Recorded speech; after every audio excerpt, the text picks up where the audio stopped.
میں بھرے مسجد میں اللہ کے گھر میں کہتا ہوں, اپنی جماعت کے سامنے کہتا ہوں, انشاءاللہ جو گندا اور گھناؤنا الزام میرے اوپر لگایا, میں اپنی جماعت کے اہل حدیث کے افراد کا کبھی سر شرم سے شرمندہ نہیں ہونے دوں گا. لا کر میرے مد مقابل لا کر کھڑا کر کے ہمارے اوپر گھناؤنا الزام لگایا ہے, لیکن الحمدللہ اس کے باپ نے بھرے مجمع میں قرآن ہاتھ میں لے کے کہا ہے کہ میری بیٹی جھوٹی ہے. اس نے کہا ہے, گواہی دی ہے کہ مولانا جرجیت صاحب کبھی ہمارے گھر نہیں آئے ہیں. الحمدللہ فخر کے ساتھ کہتا ہوں کہ کبھی میں اپنی جماعت کا سر شرم سے شرمندہ نہیں ہونے دوں گا. میرے پیارے ساتھی, الزامات ہیں یہ تو کسی کے اوپر بھی لگا دو, کسی کے بھی اوپر لگا دو. ہمیں جو ججمنٹ دیا گیا, جو فیصلہ سنایا گیا, وہ صرف نہ تو ہوٹل دیکھا گیا, نہ گھر دیکھا گیا, نہ مکان دیکھا گیا, نہ میڈیکل دیکھا گیا, نہ پروف دیکھا گیا, نہ ڈی این اے ٹیسٹ دیکھا گیا. بس اتنا کہا گیا, پیڑیتا کے موکھک بیان یعنی زبانی بیان کے آدھار پر آپ کو دوشی پایا جاتا ہے, جس پر ہائی کورٹ کے جج نے پھٹکار لگاتے ہوئے سرکار کو بھی اور لوئر کورٹ کے جج کو بھی کہ پوری فائل کو باریکی سے اور ڈیپلی پڑھنے کے بعد ایسا لگتا ہے کہ محمد جرجیس کو راجنیتک شڑینتر کا شکار بنایا گیا ہے اور میڈیا کے دباؤ میں آ کر یہ فیصلہ سنایا گیا ہے, اس لیے ان کو تتکال ریلیز کیا جائے. تو میرے بھائیوں, یہ دونوں بیان دیکھ لیجئے, ایک لوئر کورٹ کا جج ہے, ایک ہائی کورٹ کا جج ہے. لوئر کورٹ کا جج کہتا ہے پیڑیتا کے موکھک بیان کے آدھار پہ دوشی پایا جاتا ہے, اور ہائی کورٹ کا جج کہتا ہے راجنیتک شڑینتر کا شکار بنایا گیا ہے اور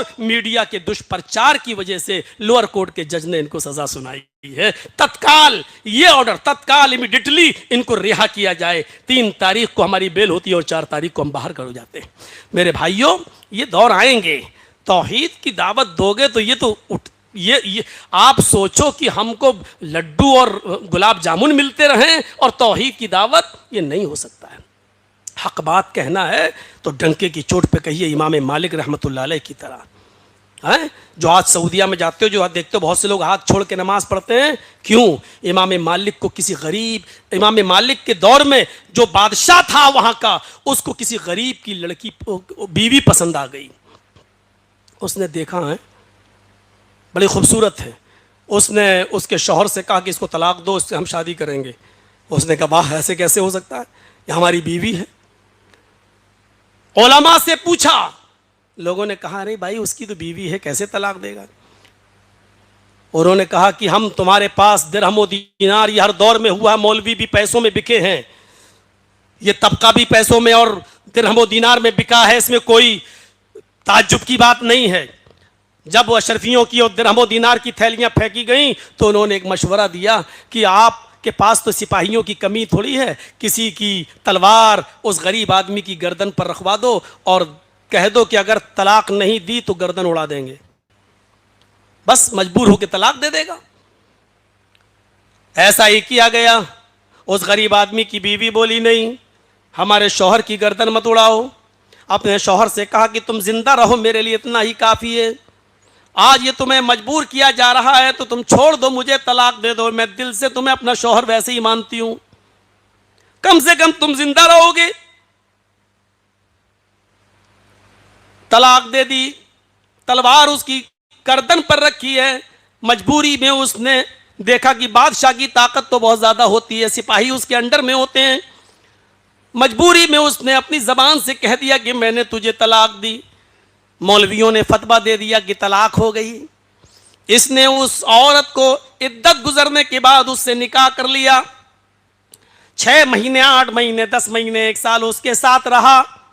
دھیرے دھیرے یہ خبر, آج کل کی طرح واٹس ایپ کا زمانہ تو تھا نہیں, میسنجر کا, فیس بک کا زمانہ تو تھا نہیں, یوٹیوب کا زمانہ تو تھا نہیں. دھیرے دھیرے یہ بات اس ملک کے سب سے بڑی ہستی امام مالک رحمت اللہ علیہ کے کانوں میں پڑتی ہے. امام مالک کو پتہ چلتا ہے کہ اس آدمی نے اپنے سپاہیوں کو بھیج کر مجبور کر کے اس عورت کو آدمی کو طلاق دینے پر مجبور کیا ہے. بادشاہ تو ہماری مسجد میں خطبہ جمعہ پڑھنے آئے گا, لہٰذا بادشاہ اسی مسجد کے اندر جمعہ کا خطبہ امام مالک کا سننے گیا. آج وہ آگے بیٹھا ہوا ہے, امام مالک رحمت اللہ علیہ اپنے سر پر کفن باندھ کر خوشبو لگا کر آج جمعے کا خطبہ دینے کے لیے آ رہے ہیں۔ سرسی والو، ایسا ماحول کبھی آپ کے علاقے میں ہو جائے تو مولانا جرجیز کے آنے کے بعد یہ آپ کہہ دو گے کہ آپ ایسا مت بولنا ویسا مت بولنا، ہمارے یہاں کے حالات ایسے، ہمارے یہاں کے حالات ایسے۔ امام مالک رحمت اللہ علیہ سے ان کی بیوی کہہ رہی ہے آپ کو جھگڑا مول لینے کی کیا ضرورت ہے، آپ خاموش رہیے، آپ کو کیا ضرورت ہے، آپ نماز روزے کی بات کریے اور چلے آئیے۔ امام مالک رحمت اللہ علیہ نے سر پر کفن باندھا جو پگڑی کی شکل میں، اور چھڑی لی اور چل دی اور جمعے کا خطبہ دے رہے ہیں۔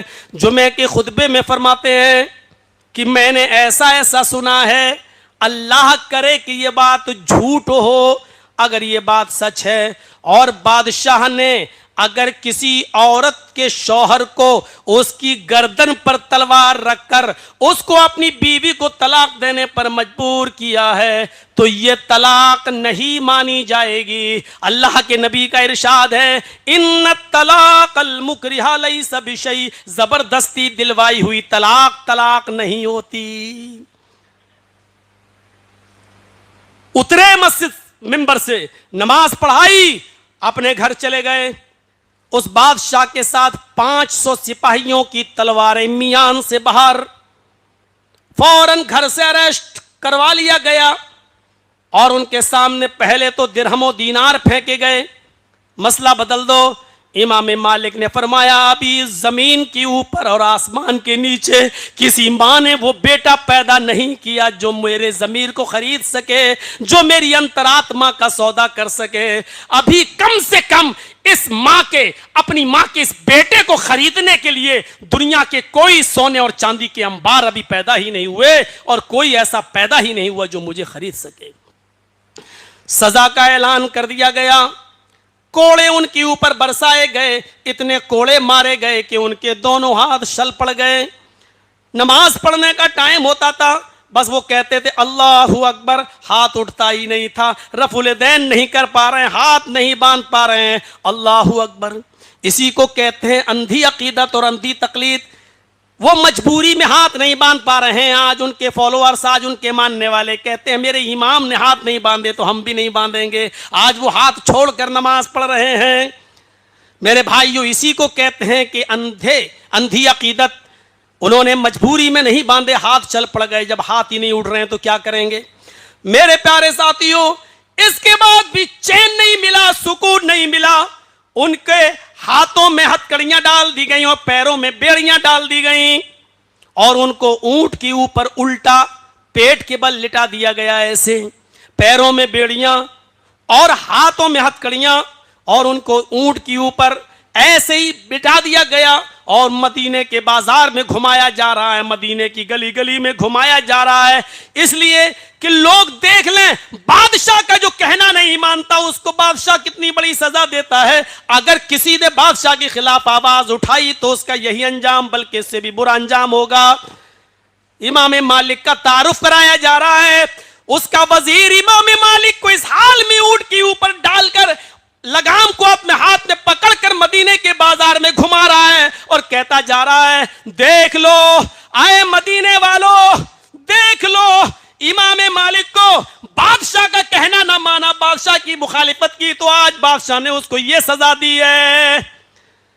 امام مالک مسکراتے ہوئے کہتے ہیں آئے مدینے والو، یہ جھوٹ بول رہا ہے وزیر، یہ جھوٹ بول رہا ہے وزیر، بادشاہ کی مخالفت کی سزا مجھے نہیں ملی ہے، بادشاہ کی وروਧ کی سزا مجھے نہیں ملی ہے، تم میں سے جو مجھے جانتا ہے وہ جانتا ہی ہے کہ میں کون ہوں، اور جو نہ جانتا وہ سن لے کہ میں مالک ابن انس ہوں، جو نہ جانتا وہ سن لے کہ میں مالک ابن انس ہوں، جو نہیں جانتا وہ سن لے کہ میں مالک ابن انس ہوں۔ مجھے یہ سزا بادشاہ کی مخالفت کی نہیں ملی ہے بلکہ حدیث رسول سنانے کی ملی ہے، میں نے محمد رسول اللہ کی حدیث سنائی ہے اس لیے سزا ملی ہے۔ میرے ہاتھ ٹوٹ گئے، پیروں میں بیڑیاں ہیں، جھکنے کی طاقت نہیں ہے، پھر بھی اس اونٹ کے اوپر الٹے منہ لیٹے ہوئے ہیں، اور آج بھی یہی اعلان کر رہا ہوں، ان الطلاق المکرہ لیس بشیء، زبردستی دلوائی ہوئی طلاق طلاق نہیں ہوتی۔ بادشاہ حرام کاری کر رہا ہے، زنا کر رہا ہے، حرام کاری کر رہا ہے، زنا کر رہا ہے، دنیا کی کون سی طاقت امام مالک کو روک سکی؟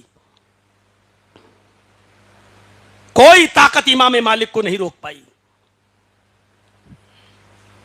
ایسا شخص اپنے آپ کو اہل حدیث کہے تو خوشی ہوتی ہے، اپنے نام کے آگے لفظ اہل حدیث لگائے تو خوشی ہوتی ہے۔ حالات اور وقت کے ساتھ سمجھوتا کر لیں۔ مولانا جرجیس صاحب امام مالک کا واقعہ سنا رہے ہیں، بڑا اچھا لگ رہا ہے، آنکھوں میں آنسو آ جائیں۔ بلال کا واقعہ سنا ہے کہ کیسے پتھر ان کے سینے پر رکھ دیا جاتا ہوں، بہت مگر مچھ کے آنسو بہانے والے بہت ملیں گے۔ لیکن حضرت امام مالک اور حضرت بلال حضرت سمیہ کی طرح تکلیف اٹھانے کے لیے ہم تیار نہیں ہیں۔ اس دین کے لیے اس منبر کے اوپر کھڑے ہو کر یہ خطبے سننے کے لیے تیار ہے کہ بلال نے کیا تکلیف اٹھائی، سمیہ نے کیا تکلیف اٹھائی، امام مالک نے کیا تکلیف اٹھائی، امام احمد ابن حنبل نے کیا تکلیف اٹھائی، لیکن ان تکلیفوں کو ہم اٹھانے کے لیے تیار نہیں ہیں۔ سننے کے ہم شوقین تو ہیں، لیکن ان تکلیفوں کو اٹھانے کے لیے ہم تیار نہیں ہیں۔ یہ حق بات اللہ کے رسول نے ان کے چچا ابو طالب نے کیا کہا تھا، بھتیجے میرے اوپر اتنا بوجھ مت ڈالو کہ میں برداشت نہ کر سکوں، آج یہ لوگ تجھے مارنے کے لیے آ گئے، اتنا بوجھ نہ ڈالو۔ تو اللہ کے نبی نے کیا کہا تھا، آئے چچا جان آپ کیا سمجھتے ہیں کہ میں آپ کے سہارے پر جی رہا ہوں؟ نہیں، یہ کافرین مکہ اگر سورج اکھاڑ کر لائے اور میرے داہنے ہاتھ پر رکھ دیں،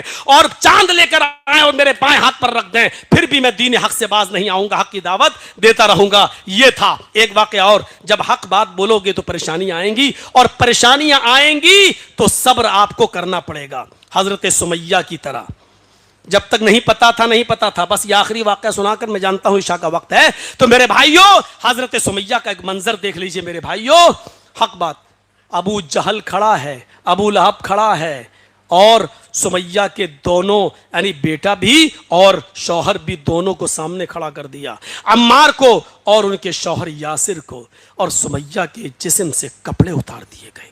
طبقات ابن سعد کے الفاظ، سمیہ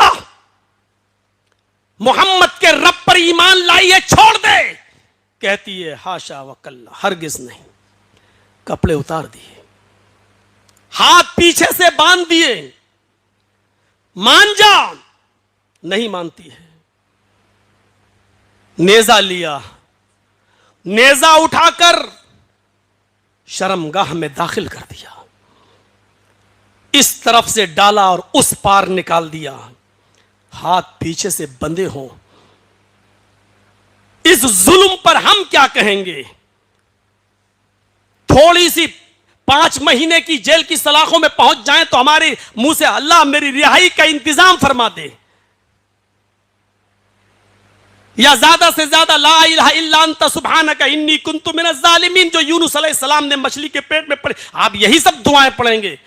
لیکن سمیہ جس کی شرمگاہ میں نیزہ ڈال دیا گیا ہو، ہاتھ پیچھے سے بندھے ہوئے ہوں اور نیزہ اس پار نکل چکا ہو، ایسے موقع پر یہ نہیں کہتی ہے کہ اللہ میری مدد فرما، اے اللہ ان ظالموں سے میری حفاظت فرما، اس کے منہ سے یہ دعا نہیں نکلتی ہے، اس کے منہ سے یہ دعا نکلتی ہے ثبت قدمی علی دینک یا ربی، اے ہمارے رب اس کی دی ہوئی تکلیف سے کہیں میرا ایمان نہ پھسل جائے، کہیں میرا اسلام نہ پھسل جائے، کہیں اس کی تکلیف سے مجھے میرا ایمان نہ چھن جائے، اے اللہ اس کی دی ہوئی تکلیفوں پر میرے ایمان پر مجھے ثابت قدم رکھنا، اے اللہ میرے ایمان پر مجھے ثابت قدم رکھنا، ثبت قدمی علی دینک، مجھے اپنے دین پر ثابت قدم رکھنا۔ اس کی زبان سے جملہ نکلتا ہے تو یہ نکلتا ہے۔ ہم کیا کہیں گے؟ دعا کرو مولانا ہماری روزی روٹی میں برکت ہو جائے، دعا کرو مولانا کاروبار بہت، ارے آپ مسجد کے لیے آئے ہیں، آپ مدرسے کے لیے آئے ہیں، آپ دعا کرو ہمارا کاروبار چلا جائے تو انشاءاللہ 50,000 آپ کے اکاؤنٹ میں ڈلوا دیں گے، بس آپ یہ دعا کرواتے ہیں اپنے علماء سے۔ میرے بھائیوں دعا یہ کرواؤ کہ مولانا دعا کرو، یہ تو دنیا ہے آتی جاتی ہے، یہ تو دولت ہے جو آتی جاتی ہے، یہ ہماری نہیں ہے، ہمارے انتقال کے بعد ہماری اولاد باپ کی بچی ہوئی دولت پر لڑے گی, اس کی جائیداد پر جھگڑا کرے گی, بڑا حصہ میرا, چھوٹا حصہ میرا. ہم نے اپنے باپ کو زیادہ دیکھا ہے, تم نے کم دیکھا ہے, علاج ہم نے کرایا ہے. یہ نہیں, دعا یہ کرو کہ اے مولانا صاحب یہ دعا کرو کہ اللہ مرتے وقت مجھے اور میری اولاد کو ایمان پر ثابت قدم رکھے, جب تک زندہ رکھے ایمان پر رکھے, اسلام پر رکھے, اور جب خاتمہ ہو تو ایمان پر خاتمہ فرمائے. حضرت سمیہ کا یہی حال تھا, پیچھے سے ہاتھ بندے ہیں, نیزہ پکڑ نہیں سکتی, خون بہ رہا ہے شرمگاہ سے, وہ کہہ رہی ثبت قدمی علی دینک. اے اللہ میرے قدموں کو, میرے پیروں کو, میرے قدموں کو اے اللہ اپنے دین کے اوپر ثابت قدم رکھنا. ابو جہل نے کہا ابھی بھی نہیں مانے گی, نہیں. کہا 2 اونٹ لاؤ. طبقات کے الفاظ ہیں, ایک اونٹ کا چہرہ پورب کی طرف, ایک اونٹ کا چہرہ پشچم کی طرف. ایک پیر سمیہ کا اس اونٹ سے باندھا, دوسرا پیر سمیہ کا اس اونٹ سے باندھا.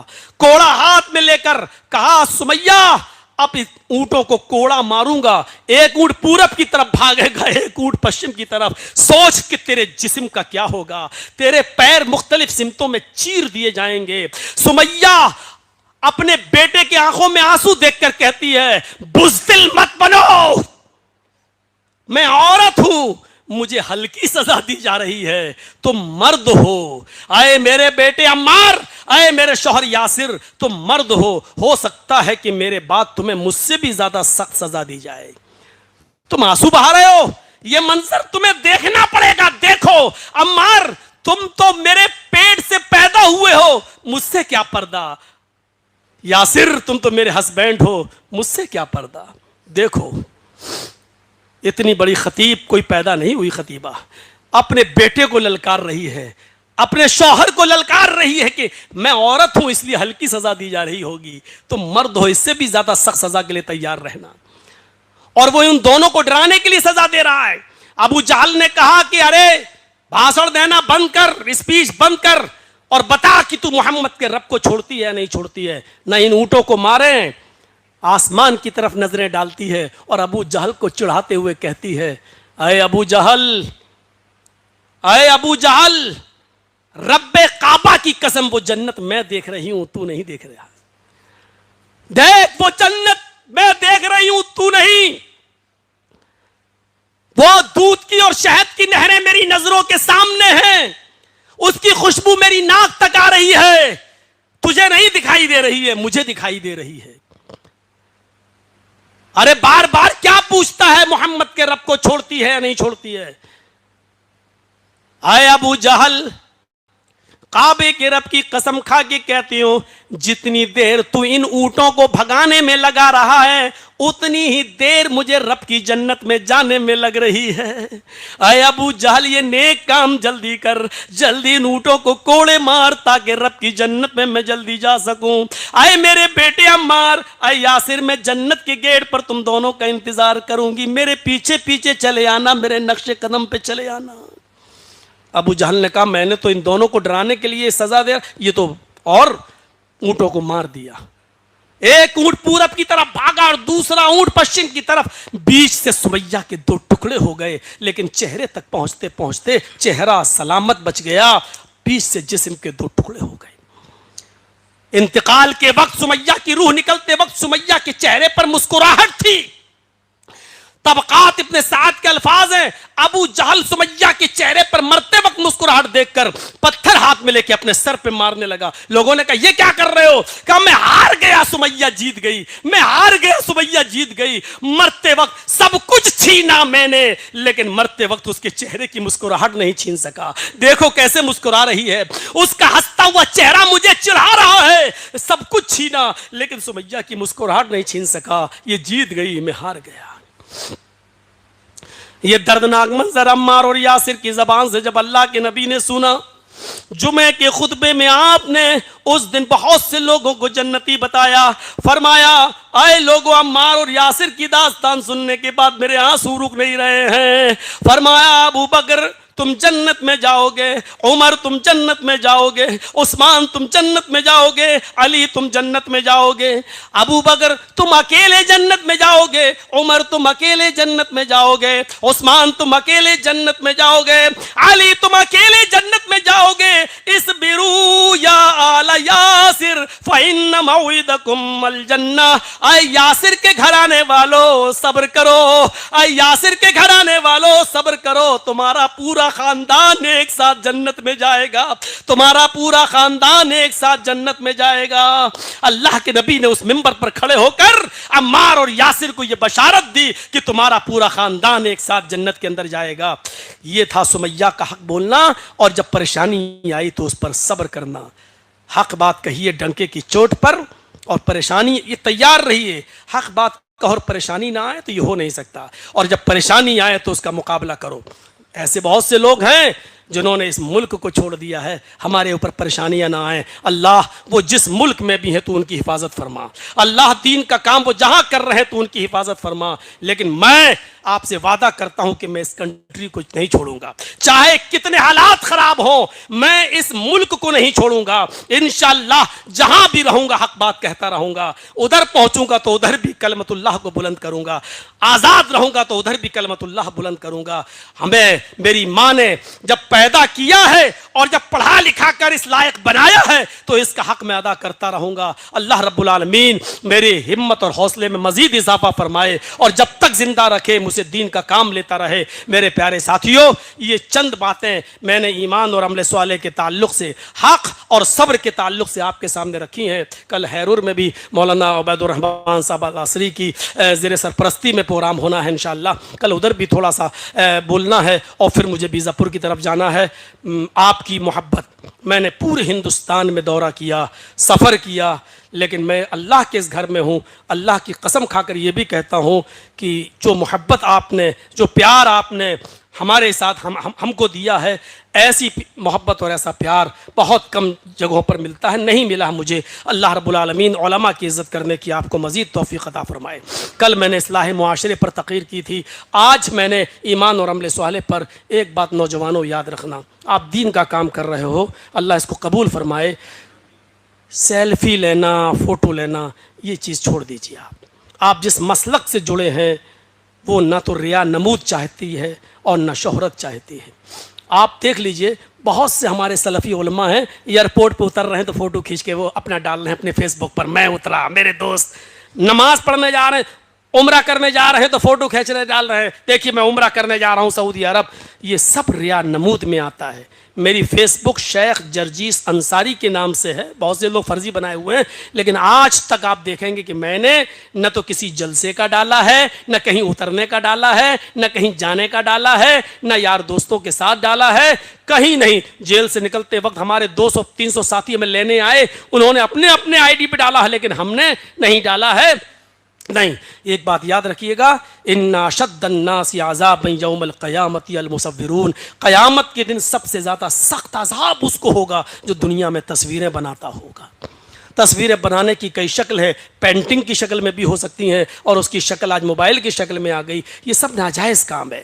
ضرورت کے تحت پاسپورٹ بنوانا ہے تو آپ فوٹو کھنچوا لیجئے، چلیے ضرورت کے تحت، لیکن اب صاحب میں جرجی صاحب کے ساتھ سیلفی لے لوں، اپنے دوستوں کو بھیجنا، دیکھیے میری ملاقات ہوئی ہے۔ آپ کو کیا ضرورت ہے دکھانے کی؟ صاحب جرجی صاحب بھی ایک معمولی ایک عالم ہے، جیسے آپ کی مسجد کے امام ہے ویسے ہم بھی ہیں، وہ بھی قرآن حدیث بتاتے ہیں، ہم بھی بتاتے ہیں۔ آپ کی پیار و محبت میں ہم یہاں چلے آئے، تو یہ سیلفی والا معاملہ چھوڑ کر اپنے آپ کو موحد بنانا ہے، اور ان تمام خرافاتوں سے آپ کو اپنے آپ کو روکنا ہے۔ اللہ رب العالمین ہمیں دین کا کام کرنے کی توفیق عطا فرمائے، اخلاص کے ساتھ کرنے کی توفیق عطا فرمائے، ہمارے ہر عمل میں اخلاص پیدا فرما دے، بار الہ ایمان ہمارے اندر پیدا فرما دے، عمل صالح کی توفیق عطا فرما، حق بات کہنے کی توفیق عطا فرما، حق بات کہنے میں جو پریشانیاں آئیں اس پہ ہمیں صبر کرنے کی توفیق عطا فرما، بار الہ جو کچھ کہا گیا ہے ان پر ہم سب کو عمل کرنے کی توفیق عطا فرما۔ جب تک تو ہمیں زندہ رکھ، اسلام پہ زندہ رکھنا، جب ہمارا خاتمہ ہو تو ایمان پر ہمارا خاتمہ فرمانا۔